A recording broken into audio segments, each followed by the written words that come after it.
morning, everyone. We have mostly family here today. Family, monastery family, and then expanded family. Thank you for coming. A few brave souls who ventured out despite the weather warnings. Thank you for coming and joining us and supporting each other in practice today. This morning at the breakfast table, I was talking about research on the microbiome. Since I'm revising the Mindful Eating book, it came out just 7 years ago, but already the research has accumulated, which means that I have to do a whole chapter on the microbiome because it turns out to be so important in disease and in health. One of the fundamental teachings of the Buddha is the Four Noble Truths. And the first noble truth is to live as a human being is to experience suffering, to experience physical pain, mental, emotional pain, and all kinds of anxieties and stresses and distresses. I think in our society, anxiety is probably the biggest destroyer of our happiness, a pervasive anxiety about our life and the future. What will the future bring? Especially when there are what appear to be big changes, like the turnover in an election. And the Buddha said that this suffering, this distress, comes from clinging. Clinging, or its opposite, rejecting. Refusing to accept what is true. And people often say, well, I don't want to accept it because if I accept it, then I'm giving into it.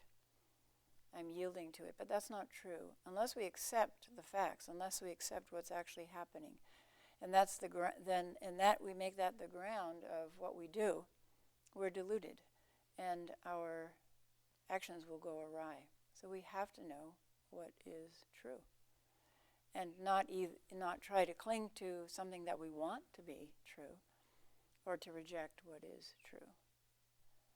It doesn't mean we don't try to change it. Of course we try to change it if we feel it needs to be changed. But first we have to accept it completely. In medicine, if doctors don't accept the lab data, then the patient's in trouble. If the patient doesn't accept the diagnosis and then do what needs to be done to cure the disease, they're in trouble. If they keep denying that they have cancer, for example, that doesn't end well. So the Buddha said, fundamentally, the source of our distress is clinging, rejecting, or ignoring, which is a kind of rejecting. I don't even want to think about it. It's a little disturbing that there's so much false information now being accepted as truth, that people prefer to get their information laterally from their friends rather than looking at other sources of information, like scientific sources. One of my friends who's a neuroscience professor up at OHSU, we were saying that maybe 15 years from now we'll be saying to each other, oh, remember the scientific method? Oh, that's long gone. Nobody believes in that anymore. So we have to be objective, and we have to be objective about ourselves. That's the biggest problem that we have, objective about ourselves. And the Buddha taught clearly that it's our mistaken ideas about ourselves that is a large source of our own suffering. So this morning I mentioned that our usual concept of ourselves is a skeleton, which is a very interesting meditation, to meditate on yourself as a skeleton. And then that skeleton is wrapped in muscles and sinews, tendons, connective tissue. And then that whole package is wrapped in skin and hair. And then inside that package, where it's hollow, there are organs which are more or less solid, like the brain or the heart, or the liver, or the gallbladder, kidneys, and so on. And although they interact, we think of them as being very separate. And we know now, because science has told us this, and if we believe some of what science says, that we know that our genes play a tremendous role in who we are, even how we taste food. So that's one of the things that has been discovered, that some people taste cilantro as terrible, as soapy, or tastes like insects or sweaty socks, and other people really enjoy the taste. About 10% of people find the taste of cilantro very unpleasant, and there are other examples of that. So we know that genes play a large role in how we look, but even in how intelligent we are, what our emotions are. But the microbiome research really changes our idea of who we are. So in a human body, there are approximately 10 to the 13th cells, human cells. And it's hard to count exactly, but it looks like there are at least 3 to 10 times that many other cellular beings living on us and inside of us, mostly in our gut. So approximately tenfold more other organisms make us up, which means that only 10% of our genetic material is human, or what we would call human DNA, and the other 90% is other. So the microbiome research begins to call into question, who am I? Who is me and who is other? What is other? And I think this is just the beginning of discoveries about our interface, our interpenetration with other beings. There are only 10 to the 8th humans on the earth. So it gives you an idea of how many cells are living in our body, human and otherwise. Who are we really? What is a human being? We are always changing. We know that our cells turn over continually. We used to, when I was in medicine, at first in medical school, they taught that our brain cells, the number of our brain cells, peaked at about age 30, and it was downhill after that they just began dying and we couldn't replace them. We now know that that's completely untrue. So that's one reason people don't trust the scientific research. It's always changing. But it's wonderful how it's always changing. It's constantly taking a fixed belief and opening up that fixed belief into some other new possibility. So we do form new brain cells and new brain connections. How wonderful. But our cells are always turning over. Some of them turn over faster than others, like red blood cells. White blood cells, they wear out and they get screened out by the spleen and the liver. The new ones are formed all the time. But what's interesting, when we look at evolution, evolution is occurring in front of our eyes in some areas quite quickly. If we look at the microbiome in our gut, the bacteria in our gut, in one human lifetime, so what we call one life, right, for us, the human being that we think we are, the bacteria, which actually make up more of us genetically, turn over 1 million times. There's 1 million lifetimes in those bacteria. So they can evolve in many ways during our lifetime and change who we are from the inside. We now know that many aspects of health depend on the microbiome.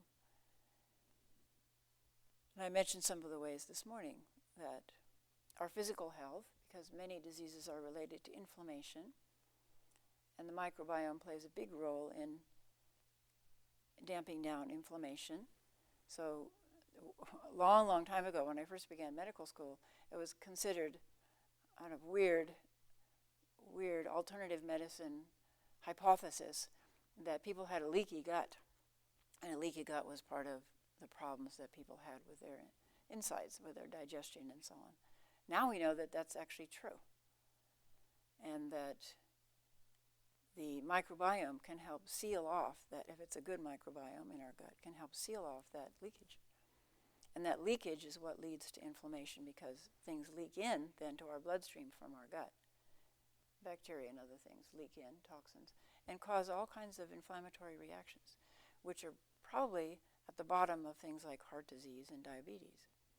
So the microbiome plays a role in whether we get heart disease or diabetes. Plays a role in whether we are obese, become obese. It probably plays a role in whether people get Parkinson's disease or Alzheimer's or autism.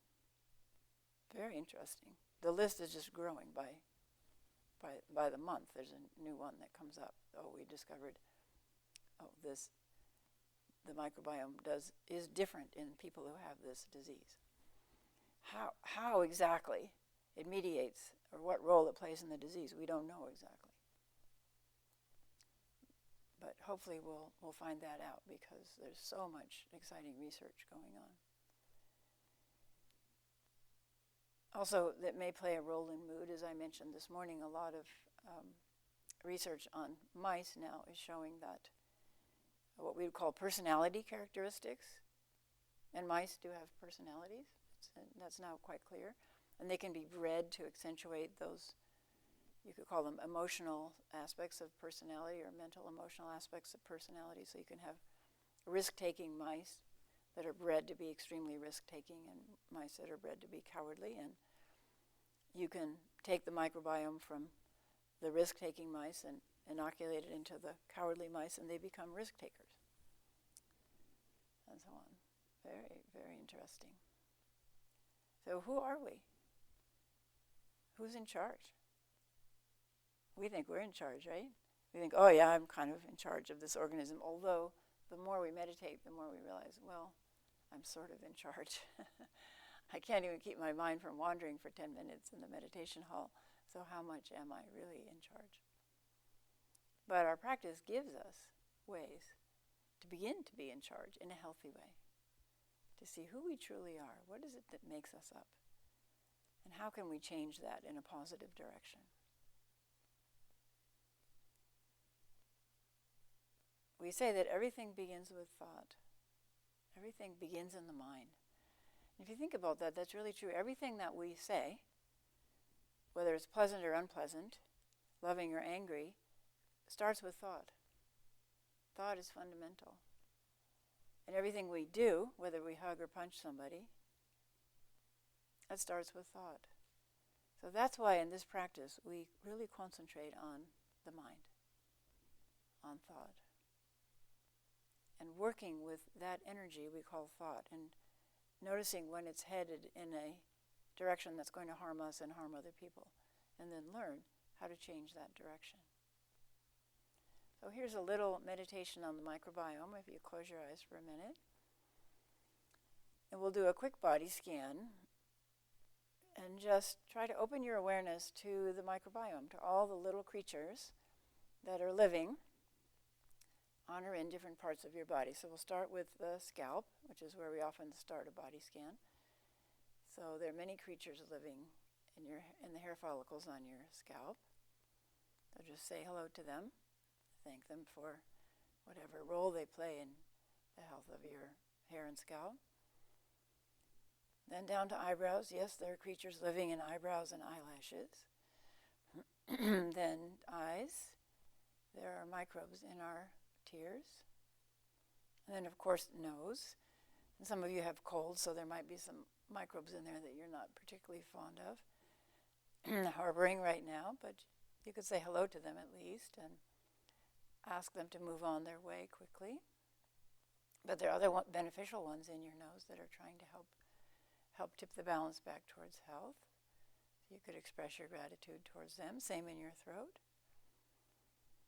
Tooth decay is largely based on microbes and eating things that the microbes like and thrive on. So we could greet the healthy microbes in our mouth and the unhealthy ones that cause tooth decay, with the knowledge that dentistry is going to shift into probably providing beneficial microbes in our mouth.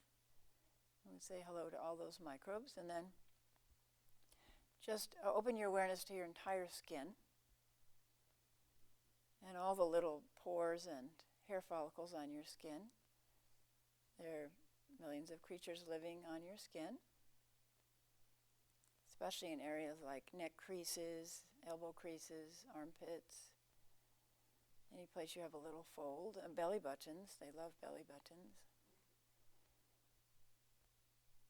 say hello to all of them and wish them health so that you can have health. In between toes, a lovely place to find microbes. So now we'll go inside. So we'll go into our esophagus, down into our stomach, down into our small intestine and large intestine. And that's where most of the microbiome creatures live. Billions and billions of them. So greet them.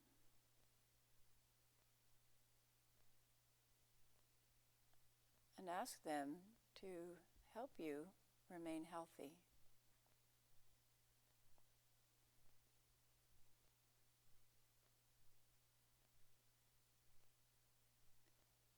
And if you wish, promise them that you'll send them the kind of food that keeps them healthy so that you can be healthy.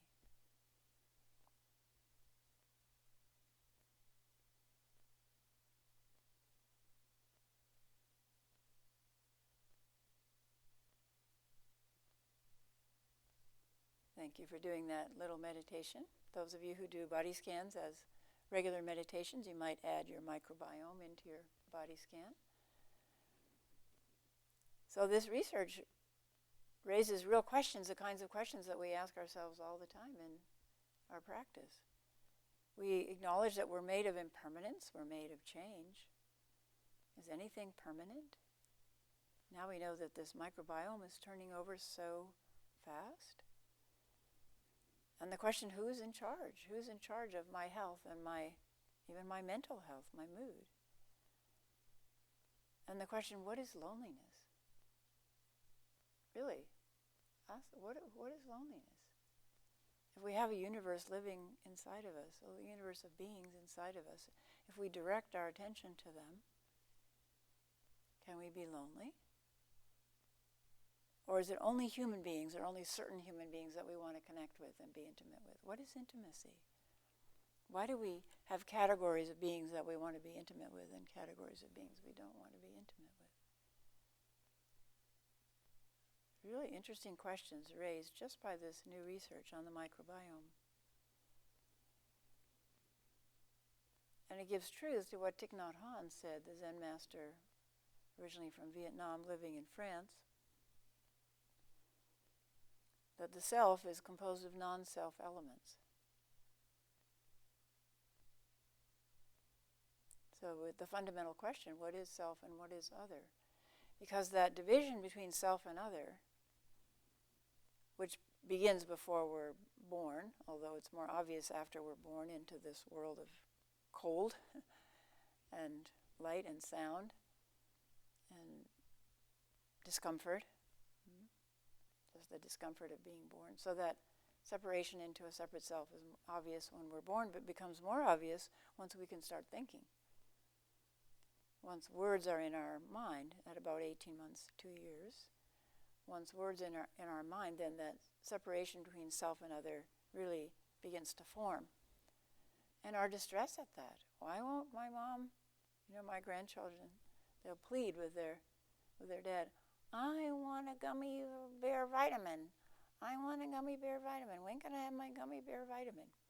And that just comes from the idea of I'm a self, and I must have something that pleases myself, and not something I don't want. I don't want the things I don't want, and I do want the things I do want. And you, the other, better give them to me. So these other things will make me happy, and you, the other, better give them to me, or I'll be unhappy with you. That begins so early. It's amazing to watch it. I was watching my granddaughter in a swing one day, and she was just blissed out. I was swinging her, and the swing was under a tree, summer day, and suddenly a frown crossed her face, and she said, I want vitamin. It's like, whoa, suffering appeared out of nowhere. That's how it happens. Mm-hmm. The idea of the sweet vitamin comes into her head, and whammo, she's unhappy. So we have the ability to make ourselves unhappy instantly and to make ourselves happy instantly. That's the flip side of it, which is lovely. which is one of the reasons we play marimba here, because playing marimba can change your mind quite quickly. And that out of that you learn, oh, I can change my state of mind quite quickly. And then you start looking for the things that are non-addictive that will help you change your state of mind towards a positive direction. Walt Whitman said, there's a beautiful poem, Song of Myself, long poem, which used to be very popular in my generation. I think people have forgotten about it. How many young people have ever read Song of Myself? Oh, you have, okay, good. Do they make you read it in school? Yeah, okay. So one of the lines is, do I contradict myself? Very well, then, I can contradict myself. I am large, I am multitudes. That's one of the most famous pieces of Song of Myself. I am large, I am multitudes. So the microbiome research gives truth to that. We are like, to the microbiome, we are like a universe, an entire universe, maybe a galaxy. I contain multitudes. I am multitudes. And in his poem, Walt Whitman goes through his identity with all kinds of different people. It's a very long poem. It's very beautiful how he expresses in poetry his merging with the life of so many humans and other beings. So I've just got a few lines here for those of you who don't know the poem or haven't read it for a long time. I am the sweetheart in the old maid, the little one who sleeps in the cradle, the suicide sprawled on the bloody floor of the bedroom, the blab of the pavement, the tires of cars. I am the marriage of the trapper in the open air in the far west and his bride, a red girl. I am the runaway slave who came to my house. I brought water and filled a tub for his sweated body and bruised feet. The butcher boy who puts off his killing clothes and sharpens his knives. The oxen who rattle the yoke and chain and halt in the leafy shade. What is it you express in your eyes? It seems to me more than all the print I have read in my life. I am multitudes. If I am multitudes, what is loneliness? So in our practice, we look inward, right? We look inward. We look at what makes up this thing we call myself. And we see that it's sensations, physical sensations. So it's sensations of sound, like the sound of my voice that you're hearing now. Sensations of color, light and dark, that you can see I am this person in this room. And when these pink blobs move, those are my hands. So sight sensations, sound sensations, touch sensations. Oh, when I feel that touch, that's my hand touching my face. And smell and taste. And then thoughts. Oh, those are my thoughts, different from other people's thoughts. Those thoughts are real. And then emotions that arise out of the body sensations and the thoughts. Oh, these feelings are real. These are my feelings and these are real and I must act on them. So in our meditation space, we create space, or we open into the space that already exists around those body sensations, those thoughts, and those emotions. And we become very interested in the space rather than the content. And we watch the content arise within the spacious awareness. And when we do that for a while, then when we come back to the content, we have more objectivity about the content. Oh, okay, well, my knee hurts. It's kind of uncomfortable, but it's not the end of the world, because we haven't allowed the mind to go from A to Z, from I have discomfort in my knee to I'm in my coffin and people are weeping over me because I died because my leg had to be amputated, and then I got, how the mind goes from A to Z instantly. But when we're more interested in the space and step back from the content that arises and exists for a while and disappears, then we discover a peace. which is, this morning we were talking about this, almost blissful when you first discover it. It's such a relief. Such a relief to let go of the burden of constant thinking and emoting, all the distress that exists inside, subtle or obvious. To let go of it and rest in that spaciousness and realize, oh, this too is me. The space around, behind, and in between everything that occurs. So we look inward in our practice and looking at the microbiome and acknowledging it and helping it to thrive so that we can thrive is just one aspect of our practice. But we can take that same looking inward and we can look outward.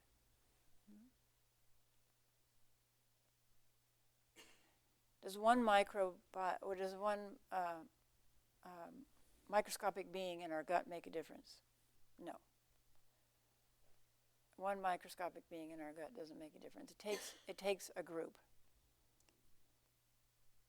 We call it the critical mass in medicine. There has to be a critical mass of organisms to either cause an infection, where it overwhelms the body's ability to wipe out the infection, or cancer cells. It has to be a critical mass that the body can't handle, can't destroy. So one microbe doesn't make a difference in our gut, but a group does. And that's one of the things they've been tinkering with in the microbiome research. How many new species do you have to put in to, let's say, a mouse or a human who has a depleted microbiome, either because they ate junk food or they got antibiotics, but so for some reason their microbiome was depleted. How many species and what numbers of each of those species do you have to put in to make people healthy again? And they're actually discovering that for mice, and they'll discover that for humans too. So this will be very tailored medicine, tailored to our genetic makeup and tailored to our current microbiome, and to change that, whether it's changing it in the eyes by giving us eye drops that will restore a healthy microbiome in our eyes or our ears. Very interesting. So one organism doesn't make a difference. And I think that is part of the despair of human beings these days, is because of the media, we know of all the difficulties in the world, and we think, well, how can I make a difference? How can one person make a difference? Where am I supposed to work? Am I supposed to go to Afghanistan and work with women and children there who can't go to school? Am I supposed to go to areas where there's Ebola virus, get health training and work there? Am I supposed to go to do disaster relief in areas where there are typhoons like the southern Philippines all the time? Should I go into law enforcement? What should I do? Should I just bake bread and make people happy because I bake good bread? Should I work in a library and help disseminate information so people can be educated and not be ignorant and fall prey to the suffering that ignorance causes? There's so many places and so many choices these days. We were talking about this yesterday, that in our great-grandparents' generation, or my grandparents' generation even, there weren't that many choices, especially for women. Women either were housewives or nurses or teachers. There wasn't much else in terms of careers for women. But now we have so many choices, but all those choices bring anxiety. Anxiety about making the wrong choice. Because the inner critic's right in there saying, oh, don't make the wrong choice. You'll be doomed forever. So how can I make a difference, and where should I make a difference? That's what this retreat that's beginning tomorrow is going to be looking at. What is my heart's aspiration? And how to follow my heart's aspiration. But how to be balanced about it. I'm not going to be able to have the ideal job. That's a myth. Just like I'm going to meet my soulmate and we'll be happy forever and never have any disagreements about anything. It's a myth. Everything is the middle way. Everything is a balance. So can we find a place in the world where we can help relieve the terrible distress and suffering in the world? However we do that. There's a million ways to do it.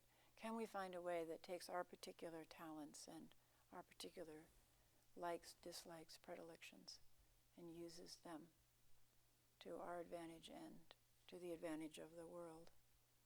So one person I mean, we say often in practice that one person makes a difference that can't be calculated. I think that's true. And people who go through near-death experiences say that in that retrospective that they often describe of their life, the fast review of their life, they see all the things that they did that hurt someone, and then they see from that the spreading waves of when that person was insulted or hurt or you got angry at them, then what they did and how one action does spread out. One karmic action, so karma means purposeful action. One action does spread out, and we don't control where it goes after that. We're only in control somewhat of what we say or do. But then it spreads out like ripples and affects many people. And likewise, they say in their life review, those who have died and come back, say that in their life review, they also see the positive things that they did and how that spread out. And they say it's not the grand actions like, oh, I gave $2,000 to some charity, but it's little things like helping somebody picking up their spilled groceries. That's what seems to count in this life review. And they come back changed. That's the interesting thing to me about near-death experiences. People come back changed. And they feel like the most important things to do are to learn and to be loving and kind. And that becomes their life mission. So one person does make a difference, but groups make bigger differences. If we do nothing, then people who have more determination, more anger, more pain, who are trying to relieve their own suffering by inflicting it on others, thinking that if they pass it off to others, they'll feel better, then those people will take over. They have for generations. What we're seeing now isn't unusual at all. There have always been groups that destroy other groups, try to destroy other groups. The great Buddhist University of Nalanda was completely destroyed by invaders. Many civilizations have risen and then fallen and been destroyed. Pogroms happens. So if we do nothing, and Hogan has a wonderful quote that he has posted in his office. You want to say the quote? When they came for... Mm-hmm. It was a quote from World War II. He was talking with the Nazis and said something like, when they came for the Jews, I turned my back. It wasn't for me. They came for the Protestants. They came for the Gypsies. And finally, when they came for me, there was nobody left. Stand up for me. And the implication, of course, is to stand up for the weak.